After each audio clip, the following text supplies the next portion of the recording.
আমেরিকাকে সহায়তা করলেই হামলা, তুরস্ক, কাতার সহ 6 দেশকে হুঁশিয়ারি। ইরানে ট্রাম্পকে গুলি করে হত্যার হুমকি কে দিল? শুধু আমেরিকার অস্ত্র নয়, তাদের কৃত্রিম বুদ্ধিমত্তা দিয়ে হত্যা করা হচ্ছে ফিলিস্তিনিদের। কোন স্বার্থে খুন করছে গুগল, অ্যামাজন? ট্রাম্পের শুল্কে দেশে দেশে শেয়ার বাজারে ধস, কয়েক সেকেন্ডে ভারতে 20 লাখ কোটি রুপি আর সৌদিতে 50,000 কোটি রিয়াল লাপাত্তা। আসসালামু আলাইকুম, দেখছিলেন Banglavision world news headline. America ও ইরানের মাঝে যুদ্ধ বাঁধলে কোনো আরব দেশ যদি যুক্তরাষ্ট্রকে সহায়তা করে, তাহলে সেসব দেশে হামলা চালানোর হুঁশিয়ারি দিয়েছে তেহরান।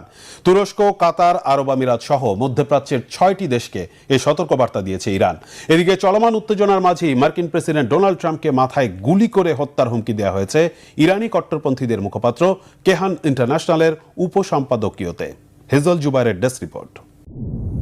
এরই মাঝে ইরানের ইসলামী বিপ্লবী গার্ড সহ সামরিক বাহিনীর সকল অংশকে